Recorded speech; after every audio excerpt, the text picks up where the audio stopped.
জানেনে যিটো সপোন এবছৰৰ ভৱিষ্যত হ'ব লাগে বুলি ভাবি আছো সেইটো আপোনাৰ খুব সোনকালে যদি ডিউৰেশ্যন দিব বিচাৰো 3 মাহৰ ভিতৰতে সংকল্প সিদ্ধি হ'ব যাক আমি সংকল্প সিদ্ধি বুলি কওঁ পৰমাত্মাৰ মহাবাক্য সংকল্পৰ দ্বাৰাই আমি সৃষ্টি কৰিব পাৰো আৰু আমাৰ সংস্কাৰৰ দ্বাৰাই আমি সংসাৰ বনাব পাৰো ইয়াত চাৰিটা বস্তু কিন্তু ৰিলেট হৈ আছে এটা হৈছে সংকল্প আনটো হৈছে সংস্কাৰ আৰু সেইটো হৈছে সংসাৰ এই গোটেইকেইটাতেতো আমি জড়িত হৈ আছো হয়নে সংকল্প মানে কি ৰাতিপুৱাৰ পৰা ভাবি থাকো মোৰ দিনটো ভাল যাওক হে ভগৱান হে প্ৰভু মই অমুকলৈ ওলাইছো মোৰ কামটো ভাল হওক এনেকৈ কৰি ওলাই যাওঁনে হে ভগৱান মোৰ ল'ৰাটোৰ পৰীক্ষা আছে আজি ভাল হওক এই যে মনৰ যে আমি যে চিন্তা কৰো তাক আমি সংকল্প বুলি কওঁ আৰু দ্বিতীয়তে হৈছে সংস্কাৰ যেতিয়া আমি ঈশ্বৰৰ লগত বহি পেলাই যেতিয়া আমি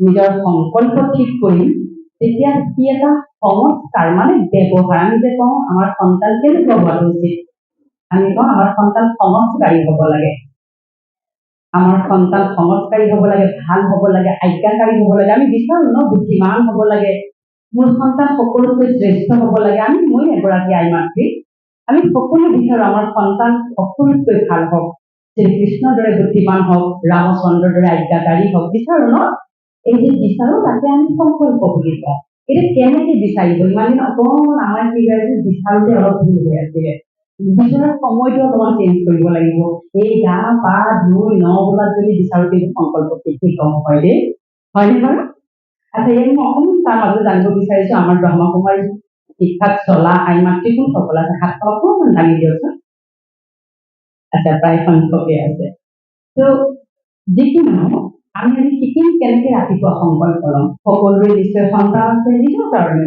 অকল সন্তান নহয় স্বপৰিৱৰ্তনৰ দ্বাৰা বিশ্বৰ পৰিৱৰ্তন স্বপৰিৱৰ্তনৰ দ্বাৰা পৰিয়ালৰ পৰিৱৰ্তন স্বপৰিৱৰ্তনৰ দ্বাৰা মোৰ সংসাৰ পৰিৱৰ্তন হয়নে মই যদি নিজেই বহুত খঙাল মই যদি নিজেই বহুত নেগেটিভ মই পোৱালিটোক যদি কৈ থাকো তই ইমান কিয় নেগেটিভ তই ইমান কিয় খঙাল মানুহৰ আগতো কৈ আছে ই বৰ খঙাল ই কথা নুশুনে কিন্তু ময়ে তেনেকুৱা মোৰ মুখৰ পৰাই জন্ম হৈছে মই ৰন্ধা ভাত তৰকাৰী খাই স্কুললৈ গৈছে মই দিয়া পানী গিলাচে খাইছে আল্টিমেটলি আমি কি কৰিছো আমাৰ ফ্ৰিকুৱেঞ্চিটো আমি এক্সচেঞ্জ কৰি থাকো আমাৰ যিটো এনাৰ্জি আমাৰ ভিতৰৰ যিটো অন্তৰ্মনৰ শক্তি আমি খাদ্যৰ যোগেদি আনক দি আছো হয়নে বাৰু গতিকে আজি আমি শিকিম কেনেকৈ সংকল্প ল'ব লাগে প্ৰত্যেকগৰাকী আই মাতৃৰ পৰাপক্ষত যিসকলে এতিয়ালৈকে এইটো প্ৰেক্টিচ কৰা নাই ৰাতিপুৱাতে এলাৰ্ম ছেট কৰিব 3 বাজিত 21 দিন কৰি চাওকচোন দেই অকণমান কঠিন হ'ব উঠাটো আজিলৈকে যিসকলে উঠা নাই 3 বাজে অকণমান কঠিন হ'ব কিন্তু 21 দিনৰ পিছত আপুনি অনুভৱ কৰিব বা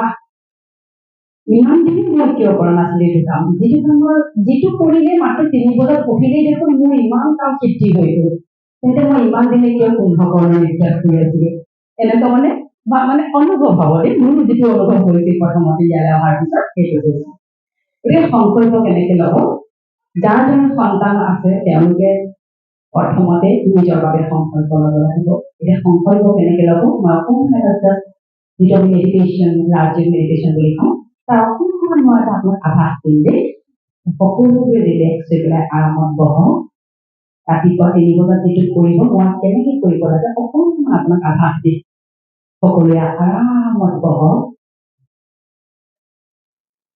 সকলোৱে নিজৰ মন বুদ্ধি নিজৰ মন আৰু বুদ্ধিত যিবিলাক চলি আছে অলপ সময়ৰ কাৰণে ষ্টপ কৰি দিয়ক সকলোৱে নিজৰ কপালৰ মাজত য'ত আপুনি থোক লৈছে য'ত আপুনি তিলক পিন্ধাই পূজাৰ য'ত তিলক পিন্ধাই সেই স্থানত সকলোৱে চকু মেলি নিজকে চাবলৈ চেষ্টা কৰকচোন চেষ্টা কৰক কপালৰ মাজত মগজুৰ ভিতৰৰ পৰা এটা সূক্ষ্ম তৰাহে এটা পোহৰ আপোনাৰ মস্তক মনি বহুতেই মাজত আহি আপোনাক দেখা দিছে অনুভৱৰ ভিতৰত চাবলৈ চেষ্টা কৰকচোন সেয়া মই সকলোৱে মনে ভাৱ নিজৰ মোৰ পৰিচয় মই এটা শক্তিশালী জ্যোতি মই পৰম শক্তিশালী মই শান্ত স্বৰূপ মই আনন্দ স্বৰূপ মই সুখ আৰু দিব্য স্বৰূপ মই পৰম পবিত্ৰ স্বৰূপ মই শক্তি স্বৰূপ সফলতা মোৰ সকলো মনে মনে কৈ থাকিব মই সন্তুষ্ট মোৰ মই সফলতা মোৰ শান্তি সুখ আনন্দ মোৰ জনহিত অধিকাৰ মই নিৰাকাৰ ঈশ্বৰ আল্লাহ ভগৱান পৰপিতা পৰমাত্মা আজিৰ দিনটো মোৰ শ্ৰেষ্ঠ জানো আজিৰ দিনটোত মোৰ জীৱনৰ যেনেকুৱাই পৰিস্থিতি যেনেকুৱাই কঠিন পৰিস্থিতি নাহক কিয় খুব সহজে মই পাৰ কৰি মই বিজয়ী হওঁ কাৰণ মোৰ লগত মোৰ পৰমাত্মা পৰমপিতা আছে মই সফলতা মোৰ আজিৰ দিনটো মোৰ বাবে সফলতাৰ পৰিপূৰ্ণ হ'ব যি কামত হাত দিম সেয়াই সফল হ'ব মই নিৰ্ভয় আত্মা কোনো ভয় নাই কাৰণ মোৰ পৰমাত্মাৰ সন্তান মই শক্তিস্বৰূপা মোৰ শক্তিৰ কিৰণে মোৰ লগতে মোৰ পৰিয়াল প্ৰতিটো আত্মাক মই শক্তিশালী কৰিম এনেদৰে আপোনালোকে 21 দিন একেৰাহে ৰাতিপুৱা 3 বজাত শুই উঠি নিজৰ শক্তিশালী কৰিব তাৰপিছত সেই ভাজত নিজৰ নিজৰ সন্তানৰ মুখমণ্ডল হওক নিজৰ স্বামী স্ত্ৰীৰ স্বামী পৰিয়ালত আন যিমান পৰিয়াল আছে সকলোৱে মুখমণ্ডল মনত পেলাই আপুনি আশীৰ্বাদ দিয়ক সন্তানৰ হৈ ক'ব তুমি যেনেকৈ মোৰ বাবে শ্ৰেষ্ঠ তুমি মোৰ শ্ৰেষ্ঠ সন্তান তুমি যি সংস্কাৰ লৈ আহিছা মই তাৰ উচিত পালন কৰোঁ তোমাৰ নিগেটিভ সংস্কাৰক মই মোৰ আত্মিক শক্তিৰে নোহোৱা কৰোঁ তুমি যেনেকুৱাই মোৰ বাবে শ্ৰেষ্ঠ তুমি পৰমপিতা পৰমাত্মাৰ সন্তান তুমি ৰামচন্দ্ৰৰ দৰে আজ্ঞাকাৰী তুমি শ্ৰীকৃষ্ণৰ দৰে বুদ্ধিমান মই হৃদয়ৰ পৰা কেৱল তোমাৰ বাবে আশীৰ্বাদ শুভকামনা তুমি শান্ত স্বৰূপ শান্তি তোমাৰ স্বৰূপ তুমি জ্ঞান স্বৰূপ জ্ঞান তোমাৰ স্বধৰ্ম তুমি সুখ আনন্দ দিব্য স্বৰূপ তুমি পৰম পবিত্ৰ আত্মা তুমি পৰমাত্মা তোমাৰ জীৱন উজ্জ্বল নক্ষত্ৰৰ দৰে জ্যোতিষ্মান কাৰণ তুমি ঈশ্বৰৰ সন্তান তাৰপিছতে আন পৰিয়ালৰ সকলোকে নিজৰ মনৰে আশীৰ্বাদ কৰিব নিজৰ ঘৰখনৰ বায়ুমণ্ডলত নিৰাকাৰ পৰমপিতা পৰমাত্মাক আহ্বান কৰিব সেই পিতা যিসকলে পিতা ইতিমধ্যে চিনি পাইছে তেওঁক কেনেকৈ সংযুক্ত হ'ব লাগে তেওঁ পিতাৰ ওচৰলৈ গৈ অনুভৱ কৰিব আকাশ মাৰ্গৰ ওপৰত পৰম পিতা পৰমাত্মাৰ এখন নতুন ৰঙা আকাশৰ এখন পৃথিৱী য'ৰ পৰা ঈশ্বৰে আমাক আশীৰ্বাদ বিয়পি থাকে ঈশ্বৰৰ পৰা সাঁতুৰণি পোহৰ প্ৰত্যক্ষভাৱে চিধা কৰি মোৰ কপালৰ সমাজৰ আত্মাত পৰি আছে সকলোৱে অনুভৱৰ দৃষ্টিৰে কেৱল প্ৰত্যক্ষ কৰিব আৰু পিতাক আহ্বান কৰিব হে ঈশ্বৰ সকলো তোমাৰ মই ইমান দিনে এইবোৰ মোৰ বুলি ভাবি আছিলো মোৰ তন মোৰ মন মোৰ ধন, মোৰ ঘৰ, মোৰ পৰিয়ালজন সকলো তোমাক সমৰ্পণ কৰিছো পিতা। মই সকলো তোমাক অৰ্পণ কৰি দিছো। আজিৰে পৰা ইয়াৰ ঘৰ তোমাৰ। তুমি যেনেকেই চলাবা মই তেনেকেই চলিম। তুমি যি খোৱাবা মই তাকেই খাম। তুমি যি পিন্ধাবা মই তাকেই পিন্ধিম। পিতা, মই মোৰ ঘৰখনৰ প্ৰতিটো আত্মাক তোমাক সমৰ্পণ কৰি দিছো। তেতিয়া ঈশ্বৰক আমি সকলো সমৰ্পণ কৰিম। তেতিয়া যেন আমাৰ কিবা টেনশ্যন থাকিব।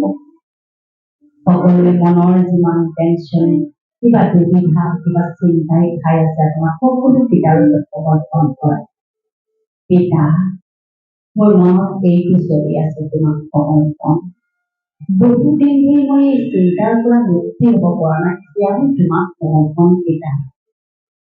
সকলোৱে নিজৰ মনৰ চিন্তাবিলাক পিতাৰ ওচৰত মনৰ মুখেৰে শব্দ নকৰাকৈ পিতাক কবল কৰি দিয়ক। পৰাপক্ষত এখনকৈ চিঠি লিখক। সেই সময়তেই বহি জীৱনৰ যি দাস্তান আছে, যি কথাই আপোনাক ডিষ্টাৰ্ব কৰি আছে, যি কথাৰ কাৰণে আপুনি ইমান দিন ডিষ্টাৰ্বেঞ্চ পাই আছে, পৰিয়ালৰ কাৰোবাৰ পৰা পাইছে, চুবুৰীয়াৰ পৰা পাইছে, নিজৰ পৰা পাইছে, বা নিজৰ কিছুমান অৱগুণ আছে, উদাহৰণস্বৰূপে খং আছে, কাৰোবাৰ লোভ বেছি, কাৰোবাৰ ক্ৰোধ বেছি, এই সকলো পিতাক সমৰ্পণ কৰি দিয়ে। আজিৰে পৰা মই মোৰ ক্ৰোধ খঙক তোমাক সমৰ্পণ কৰিছো। সকলোৱে মনেৰে নিজৰ নিজৰ যিবোৰ অৱগুণ আছে, যাক বৰ চেষ্টা কৰিও আমি পৰিত্ৰাণ পাব পৰা নাই, যিবোৰ আমি বহুত চেষ্টা কৰিও এৰিব পৰা নাই, সকলো আজি পিতাক সমৰ্পণ কৰিছো। পিতা, মোৰ খং তোমাক চোৱা আহা, মোৰ দুখ তোমাক চোৱা আহা, মোৰ চিন্তা তোমাক চোৱা আহা, মোৰ প্ৰতিটো চিন্তা শ্ৰেষ্ঠ। আজিৰে পৰা মোৰ নৱজীৱন হৈছে। মই কেৱল তোমাক স্মৃতিত ৰাখি তোমাকেই মনত পেলাই মোৰ জীৱনৰ প্ৰতিটো কৰ্ম কৰিম। আনক ব্যৱহাৰ মই তোমাক স্মৰণত ৰাখি কৰিম। আনৰ প্ৰতি মই শুভকামনা শুভাৱনা তোমাক স্মৃতিত ৰাখি দিম। আৰু আজিৰ পৰা তুমি মোক যি শিক্ষা দিছা, এই শ্ৰেষ্ঠ শিক্ষা মই স্মৃতিত ৰাখি মোৰ জীৱন ধন্য কৰিম। এনেদৰে আপোনালোকে ঈশ্বৰৰ লগত কথা পাতিব। এইখিনি প্ৰেক্টিচ আপোনালোকে 21 দিন একেৰাহে কৰিব। দেখিব মন বহুত হালকা হৈ যাব। মনত যিবিলাক আপোনালোকৰ চিন্তা থাকে, সুবিধা থাকে, এনেদৰে পিতাৰ ওচৰত আপুনি আত্মসমৰ্পণ কৰি দিব। আৰু ইয়াৰ এনেকুৱা নহয় যে আমি কেৱল ব্ৰহ্মকুমাৰীসকলেহে কৰিব পাৰোঁ, কিবা নীতি আছে, নিয়ম আছে, তেনেকুৱা কোনো কথা নাই। সকলোৱে কৰিব পাৰে। তাক আমি ৰাজকীয় মেডিটেশ্যন বুলি কওঁ, কিন্তু চেণ্টাৰলৈ আহিলে ইয়াত বহুবাৰে যিটো আপোনাক ট্ৰেইনিং দিয়া হ'ব, সেই ট্ৰেইনিংটো একেবাৰে খুব পাৰফেক্টলি পূৰ্ণাংগ ৰূপত দিয়া হ'ব। গতিকে কোনোবাই যদি আমাক দুবাহো মেলি কৈছে যে তোমাৰ সমস্ত টেনশ্যন মোক দি দিয়া, তেন্তে আমি কিয় দেৰি কৰি আছো, হয়নে? আজি সমাজত যিবোৰ ঘটিবলৈ লৈছে, আমাৰ সন্তান ডাঙৰ হৈ আহিছে, লাহে লাহে আমাৰ পৰা তেওঁলোকে এৰা খাই বাহিৰলৈ যাব, পঢ়িবলৈ যাব। এইখিনি সময়ত যদি আমি এতিয়াৰ পৰা আমাৰ সন্তানক পৰমাত্মাক সমৰ্পণ কৰি দিওঁ, পৰমাত্মাক অৰ্পণ কৰি দিওঁ, তেতিয়াহ'লে অন্তত আজি পৰমাত্মাৰ অব্যক্ত মহাবাক্যত আহিছে, যিমানেই তোমাৰ সন্তান যেনেকুৱা জেগাতেই নাথাকক কিয়, পৰমাত্মাই তেওঁলোকৰ ভৰি সুৰক্ষিত ঠাইলৈ নিজে লৈ যাবগৈ। কোনে দিব পাৰিব কাৰণ গেৰেণ্টি? তাৰ ভাৱাৰ্থটো হৈছে, উদাহৰণস্বৰূপে আপোনাৰ সন্তান এনেকুৱা এটা জেগাত আছে য'ত একেবাৰে সকলো ফালৰ পৰা ভয়ংকৰ বা চিন্তাজনক অৱস্থা আছে। যদি আমি পৰমাত্মালৈ সংযুক্ত হৈ থাকো, সন্তানক যদি পৰমাত্মালৈ সংযুক্ত কৰোৱাই ৰাখো, পৰমাত্মাৰ নিজৰ আজি অব্যক্ত মূলি তেখেতৰ মহাবাক্য যে তেনেকুৱা স্থানৰ পৰা তোমাৰ সন্তানক সুৰক্ষা প্ৰদান কৰাটো মোৰ দায়িত্ব।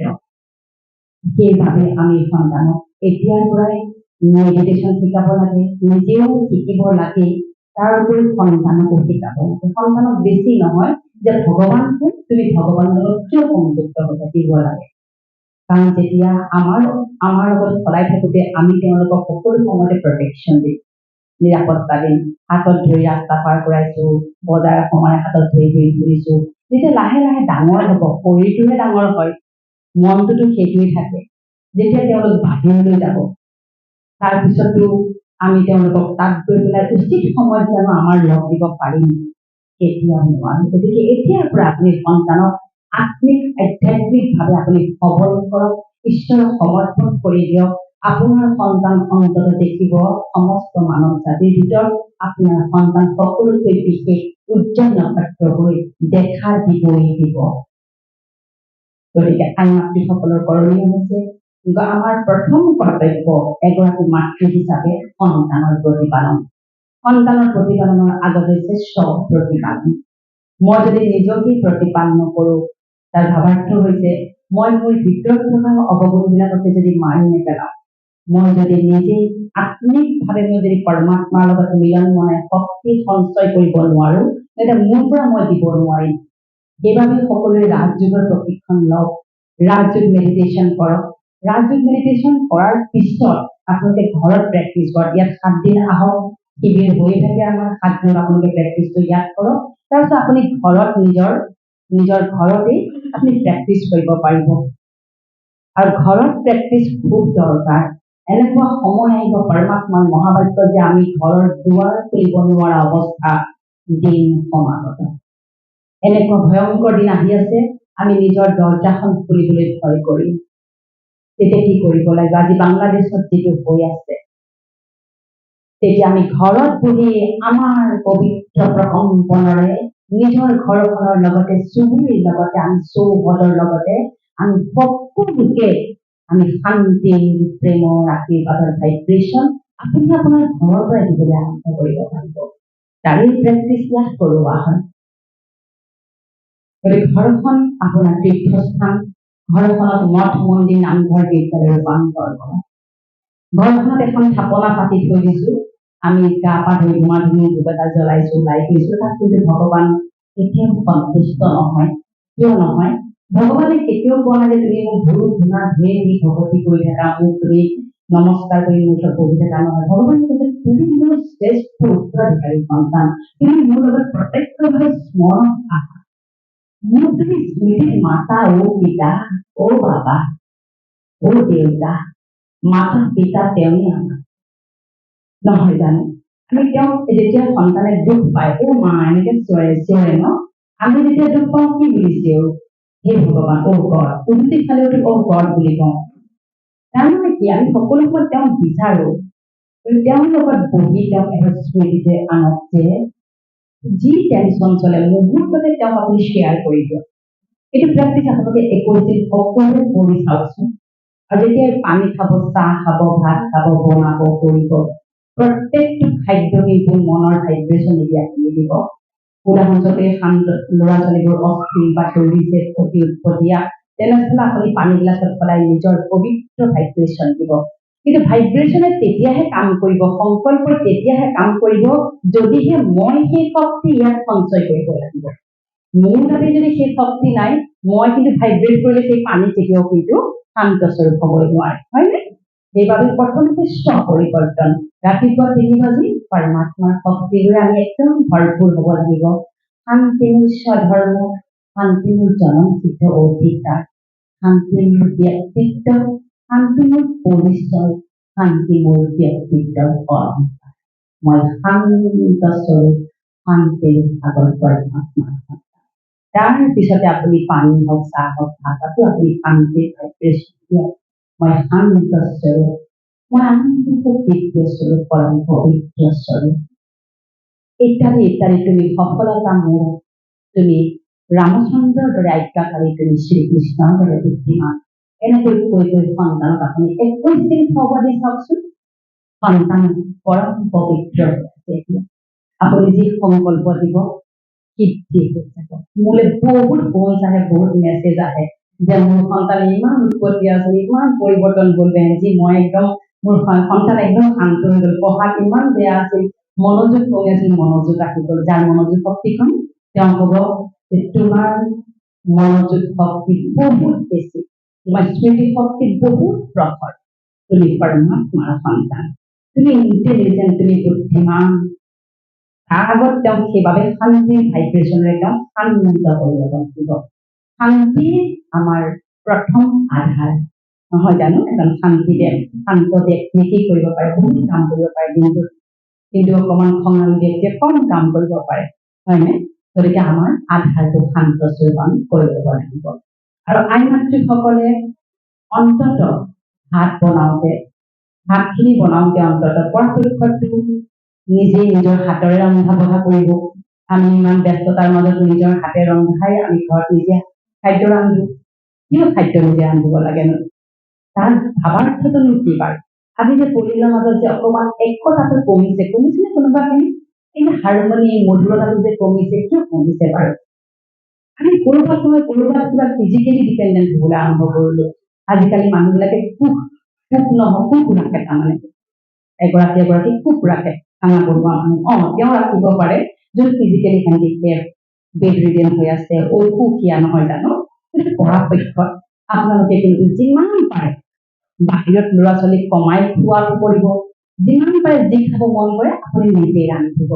আৰু ৰন্ধাটো আচলতে আমাৰ কাৰণে এটা বৰিং প্ৰথা হৈ যায়। কিমান ৰান্ধিম আৰু এনেকুৱা হৈ যায় যে দুসাঁজ ৰান্ধিলো, এসাঁজ বাহিৰত খাওঁ দে।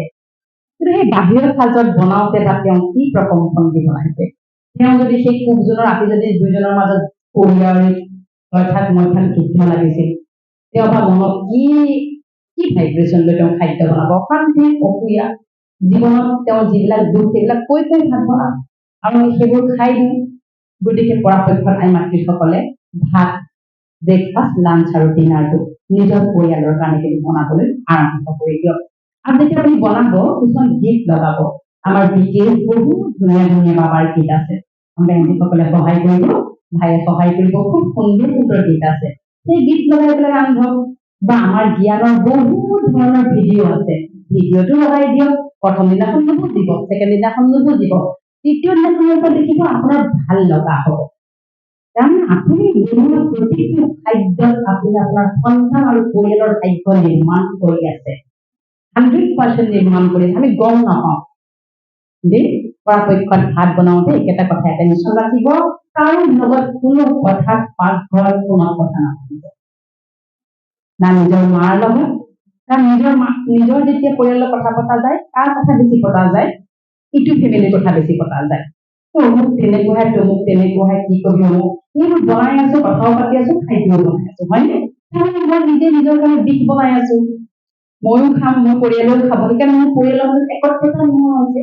গতিকে আমাৰ মহাভাৰতৰ উষা বেনৰ্জীয়ে এটা সুন্দৰ অধ্যায় কৈছিল। মহাভাৰতৰ যিটো শকুনি আছিলে, এই মোবাইলটোক শকুনি আখ্যা দিয়া হৈছে আমাৰ আধ্যাত্মত। কেনেকুৱা বাৰু? ভাল হৈছিল নামটো যে মোবাইলটো শকুনি বুলি কৈছে আধ্যাত্মত। এই মোবাইলটোৱে শকুনিৰ কাম নকৰে বাৰু? কৰে ন? কিবা এটা বেয়া লাগিল তেওঁৰ সন্মুখত মই নকওঁ, কিন্তু মই ফোনত কম মনে মোক যে নিজে আহিছে, মোৰ ভাল নালাগে ন, কিবা ধৰণৰ ন। কিন্তু মুখত থাকিলে আমি একদম ফিটেন পাইলাম, ধৰিবই নোৱাৰিবা আমাৰ ওপৰত কি চলি আছে, হয়নে? পৰমাত্মাৰ মহাবাক্য তুমি ভিতৰ বাহিৰ এক কৰা। হয়, ভিতৰ বাহিৰ এক কৰা। তোমাৰ ভিতৰত একো চলিব নিদিবা, কষ্ট তুমি পাবা। আমি পাওঁ কষ্ট, কাৰোবাৰ প্ৰতি ঈৰ্ষা জন্ম হৈছে, মই কষ্ট পাম, মোৰ মনটো চটফটাই থাকিব। কাৰোবাৰ উন্নতি হৈছে, মোৰ ঈৰ্ষা হৈছে, মই ত্যাগ কৰিব পৰা, মোৰ মনটো চটফটাই থাকিব। কিন্তু মই যদি ব্লাড প্ৰেছাৰ চেক কৰোঁ, ফ্লাকচুৱেট হ'ব। কাৰোবাৰ যদি কিবা বেলেগ বেমাৰ আছিলে, একদম ওপৰলৈ মাৰিব। হাইপাৰ টেনশ্যন আজিকালি সেই বেমাৰটো বেছি হ'বলৈ আৰম্ভ কৰিছে। গতিকে এয়া সকলো আমাৰ হাততে আছে, একো কেৱল সকলোৱে নিজৰ ভাত সাজ নিজে ৰান্ধিব। ভাত খাওঁতে সম্পূৰ্ণ পৰমাত্মাক স্মৃতিত ৰাখি এটা গীত শুনি মই শান্ত স্বৰূপ, শান্তি মোৰ স্বধৰ্ম, মই আনন্দ সুখ দিব্য পৰম পবিত্ৰ স্বৰূপ ইত্যাদি ইত্যাদি মনৰ পৰা যিমান যি ভাল ভাল আশীৰ্বাদ দিব আছে দি আপুনি খাদ্য বনাওক। আৰু যদি বাহিৰত খাবলগীয়া হয় কি কৰিব? কেতিয়াবা বাহিৰত খাবলগীয়া হৈ যায় সকলো, তেতিয়া আকৌ সেই খাদ্য সন্মুখত লৈ আপুনি অন্তৰৰ পৰা আপুনি ভাইব্ৰেশ্যন দিব। যিসকলে বাহিৰত বেছি খাদ্য খায় তেওঁলোকে কিন্তু খাদ্যটো দিয়াৰ লগে লগে খাই দিব নালাগে। কথাই ক'ব, এয়া খাদ্য নহয়, এয়া ভোগ, এয়া পৰমাত্মাৰ ভোগ। এই খাদ্যত যিবোৰ নিগেটিভিটি আছিল, পৰম পবিত্ৰ পৰমাত্মাই ইয়াৰ পৰা শুহি লৈছে এই খাদ্যত থকা সমস্ত নিগেটিভিটি নোহোৱা হৈ গৈছে। তাৰপিছত আপুনি খাদ্যটো গ্ৰহণ কৰিব দেই। এই সৰু সৰু বিধিয়ে আপোনাৰ পৰিৱৰ্তন আনিব আৰু আপুনি পৰিৱৰ্তন মানেই বিশিষ্ট পৰিৱৰ্তন। আমি এতিয়া যদি কওঁ তুমি চেঞ্জ হোৱা, তুমি চেঞ্জ হোৱা, তই চেঞ্জ হোৱা, মই যদি চেঞ্জ নহওঁ, হয়নে? সকলোতকৈ কঠিন হৈছে আমাক পৰিৱৰ্তন কৰাটো, সম্ভৱ নেকি আমাক পৰিৱৰ্তন কৰাটো? এইটোতো আমাৰ কামেই নহয়। আমাৰ কাম হৈছে আমি নিজে নিজক পৰিৱৰ্তন কৰাটো। গতিকে আহকচোন এই ব্ৰহ্মকুমাৰীৰ সৰল সহজ যাত্ৰাত আমি নিজক পৰিৱৰ্তন কৰোঁ। প্ৰথমতে নিজৰ ভিতৰত থকা সকলো অভাৱবোৰ, কাম, ক্ৰোধ, লোভ, মোহ, অহংকাৰ, ঈৰ্ষা, বিদ্বেষ, জ্বালা, যন্ত্ৰণা, ৰোগ যত যি আছে এপদে পিতাক সমৰ্পণ কৰি দিয়ক। গেৰেণ্টি গোটেইখিনি এটা যদি আপুনি সমৰ্পণ কৰে, তাৰমানে গোটেইখিনি ভাই ককাই নিচিনা। এই 5টা ঋতু যদি এটা আপুনি সমৰ্পণ কৰে, বাকীকেইটা নিজে নিজে সেইফালে বাট লয়। বুলি কওঁ আমি। গতিকে এটা লোভ বেছি, কাৰোবাৰ ৰখিব নোৱাৰে, লোভ ক্ষমতা বেছি, ইয়াক কৰকচোন, বাকীকেইটা নিজে নিজে বাট ল'ব। কষ্ট কৰিবলগীয়া নাই। তাতে আপুনি পৰম পিতা পৰমাত্মা ছত্ৰছায়া, সৰ্বশক্তিমানৰ ছত্ৰছায়া আনিব। গতিকে এনেদৰে কৰক। ৰাতিপুৱা 3 বজাৰ অমৃতবেলাটো পৰাপক্ষত কালিৰ পৰা আৰম্ভ কৰক। সকলোৱে 21 দিন কণ্টিনিউ একেৰাহে কৰক। সংকল্প সদায় নতুন নতুন লওক। আপুনি জীৱনত যি বিচাৰিছে সেয়া সংকল্প হিচাপত লওক। যি যি বিচাৰিছে তাক বাবাৰ ওচৰত কওক, চিঠি লিখক, চেণ্টাৰলৈ পাৰিলে 21 দিন একেৰাহে দুগুণ কাটি কৰি 15 মিনিটৰ কাৰণে হলেও আপুনি চেণ্টাৰলৈ আহক দেই। আপুনি কৰি চাওকচোন, কিবাটো কৰিব লাগিব, নকৰিলেতো আমাৰ সলনি নহব। গতিকে আহক আমি এবাৰ এক নতুন যাত্ৰা, জীৱনটোৰ এক নতুন এটা মাদকতা লাভ কৰোঁ। চাৰিওফালে হাহাকাৰ, চাৰিওফালে বেয়া খবৰ, নেগেটিভ চৰ্চাই আজি সমগ্ৰ সমাজক গ্ৰাস কৰি পেলাইছে। তেনেস্থলত আমি আমাৰ দ্বাৰাই সমাজ পৰিৱৰ্তন হব। এইবোৰ কি হৈছে সমাজত, কিয় এনেকুৱা হৈছে, মানুহৰ কি হব? আমি যদি একোজনকৈ সলনি হৈ যাওঁ, মোৰ ভিতৰত থকা অৱগুণখিনি যদি মই পেলাই দিওঁ, আপুনি পেলালে, তেওঁ পেলালে, সকলোৱে পেলালে, কাৰণ সকলোৱে পবিত্ৰ হৈ গলো। এই পবিত্ৰতা যিটো শক্তি, তাতকৈ কিন্তু ডাঙৰ শক্তিৰ পৃথিৱীত একো নাই। এই শক্তিয়ে সমাজলৈ বতাহৰ সৈতে বৈ যাব, শান্তি প্ৰকম্পন যাব। সেইবাবে যদি ব্ৰহ্মকুমাৰী সংস্থা থাকে, তাৰ চাৰিওফালৰ যিটো ফ্ৰিকুৱেঞ্চি যদি আপুনি চেক কৰে, শান্ত হৈ থাকে। ব্ৰহ্মকুমাৰী সংস্থা য'ত য'ত আছে তাৰ গোটেই চাৰিওফালে যদি কিছুমান মেচিন আছে আমাৰ ফ্ৰিকুৱেঞ্চি চেক কৰা, চব শান্তি ভাইব্ৰেশ্যন এটা থাকে। সেইখিনি স্থানত খুব বেছি ডাঙৰ একো ধৰণৰ নহয় কাণ্ড। কিয় হয় বাৰু? এই অনুষ্ঠানৰ পৰা আচলতে আমাৰ কামেই হৈছে, আমাৰ মুখ্য মটো হৈছে বিশ্ব পৰিৱৰ্তন। কিন্তু পৰমাত্মাই কৈছে তুমি বিশ্বৰ পৰিৱৰ্তন কৰিব লাগিব। শ্ৰীকৃষ্ণৰ অৱতৰণৰ সময়, তেওঁৰ জন্মৰ সময়, এই সময়ত বাবাই কৈছে পৰমাত্মাই তুমি এই পৃথিৱীৰ পঞ্চতত্ব পবিত্ৰ কৰিব লাগিব। তাৰ নিচিনা শ্ৰেষ্ঠ দায়িত্ব আমাক দিছে। সম্ভৱনে বাৰু? সম্ভৱ নহয় জানো? সম্ভৱ কাৰণেতো আজি আপোনালোকে আহি ইয়াত বহি আছে। আজি দেওবাৰ, কতই চিনেমা চাব যাব, কতই কাৰোবাৰ ঘৰত খাব যাব, কিন্তু আজি গধুমন কাটি কৰি এই চিলেক্টেড নিৰ্বাচিত মানুহখিনি আহি ইয়াত বহি আছে। তাৰ মানে আপোনালোক ঈশ্বৰৰ সন্তান। প্ৰত্যক্ষভাৱে ঈশ্বৰে আপোনালোকক চিলেকশ্যন কৰিছে, তাৰ বাবে এটা সাক্ষাৎ হ'ব লাগে। সকলো কৰে, সম্বন্ধ পালন কৰক, কাৰো লগত সম্বন্ধ চেক কৰিব নালাগে, পাৰফেক্ট কৰক। কিন্তু কাক লৈ কৰিব আজিৰ পৰা? কেৱল পৰমাত্মাক লৈ কৰিব। পৰমাত্মাক লৈ কৰক। আপোনাৰ আবেগ, আপোনাৰ অনুভূতি আনে আকৰ্ষণ হ'ব, চুম্বকৰ দৰে আকৰ্ষণ কৰিব। গতিকে 21 দিন সৰ্বপ্ৰথমে আমি কি কৰিম? সকলোৱে মনত ৰাখিব, নিজৰ অৱগুণখিনি প্ৰথমতে পৰমাত্মাক দি দিম। তাৰপিছত মই যেতিয়া চাফা হ'ম, তাৰপিছত কি কৰিম? মই সংকল্প আৰম্ভ কৰিম। সকলোৱে সংকল্প, মই শান্ত স্বৰূপ, শান্তি মোৰ স্বধৰ্ম, শান্তি মোৰ জনসিদ্ধ অধিকাৰ। মই শান্ত স্বৰূপ, শান্ত স্বৰূপ, শান্ত স্বৰূপ। ঠিক আছে, ৰাতিপুৱা শান্ত স্বৰূপ বুলি ক'লো, 1 ঘণ্টামানৰ পিছতে সন্তানে মোৰ কথা নুশুনি উল্টা পুল্টা কিবা এটা কৰিলে খংটো আহিব ধৰিছিলে, নহয় নহয়, মই শান্ত স্বৰূপ। প্ৰেক্টিকেলি হ'ব লাগিব দেই। নাই নাই, মই ৰাতিপুৱা বাবাক কৈছিলো মই শান্ত স্বৰূপ। বাবা যি কৰা কৰা, মই শান্ত স্বৰূপ। মই প্ৰতিজ্ঞা কৰিছো। তাৰপিছত গ'ল দিনটো এনেকুৱা শান্তভাৱে গৈ আছে, শান্তভাৱে গৈ আছে। ক'ৰবাত কিবা এটা কথা ফলত আহি গ'ল, উঠি গ'ল, মই খংটো নাই নাই নাই, মই শান্ত স্বৰূপ, শান্তি মোৰ স্বধৰ্ম, শান্তি মোৰ জনসিদ্ধ অধিকাৰ। এইটো কোৱাৰ পিছতহে ঠিক আছে, এতিয়া মই পৰিস্থিতিটো হেণ্ডেল কৰিম। প্ৰেক্টিচটো তেনেকুৱা হ'ব লাগিব। মই এনেকে কৰিছো যে ব্যক্তিগতভাৱে। আৰু ধৰক মই আনন্দ আৰু সুখ স্বৰূপ। আচ্ছা, এতিয়া চব দিনটো কেনেকে আনন্দিত হৈ থাকো, কিমান উত্থান পতন মাইনাছ প্লাছ আহি থাকে মই কি কৰিছিলো যেতিয়া দেখিছো যিটো আমাৰ চাকৰি জীৱন ঘৰ গৃহস্থ সংসাৰ সকলোবোৰ ফুল ফেজত ফেমিলিত থাকো তেতিয়া মই ভাবো ছোৱালী দুজনীও আছে কথা নুশুনে সিহঁতৰ মানে মোৰ আনন্দটো এই বাবাৰ লগত মেডিটেশ্যন কৰি আহি পেলাই অপাৰ আনন্দত আছো এনেকুৱা ঘটনা ঘটাই দিলে আনন্দ মানে একদম নোহোৱাই হ'ল তেতিয়া মই আনন্দ আই এম হেপী সোল পানী এগিলাচ খাম মই আনন্দ স্বৰূপ খোৱাৰ পিছত কি হৈছিলে পাহৰি যাম ঠিক আছে হ'ব সিহঁতেও আচৰিত পাই কি হ'ল মামা আজি মোক মামা বুলি মাতে কি হ'ল বাৰু মামা আজিকালি গাড়ী নিদিয়ে দেখোন মোৰ পৰিৱৰ্তন তেনেকে আৰম্ভ হৈছিলে দেই মই মোৰ এক্সপেৰিমেণ্ট হ'ব বিচাৰিছো তাৰপিছত আগতে তেওঁ মানে অকণমান কথাতে আৰু কিবা কিবি কৈ থাকো আৰু লাহে লাহে তেওঁ অনুভৱ কৰিলে কি হ'ল জানো একো নোপোৱা হ'ল আগতে ইমান কৈ থাকে তেওঁ মানে তেওঁ খুব শান্তস্বৰূপ আত্মা তেওঁ জন্মৰ পৰাই শান্তস্বৰূপ গতিকে মই মানে তেওঁৰ অপজিট আছিলো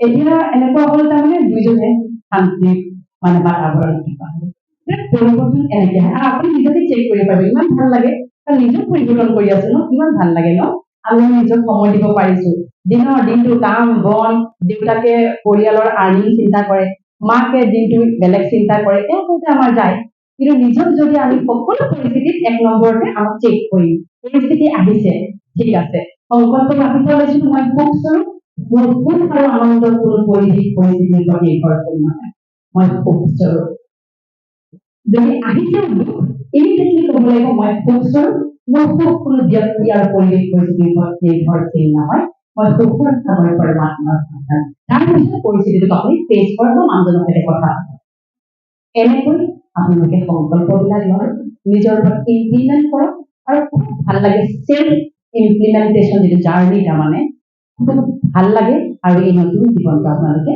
উপভোগ কৰক গতিকে ইমানেই কৈ মই মোৰ শব্দৰ পৰা বিৰাম লৈছো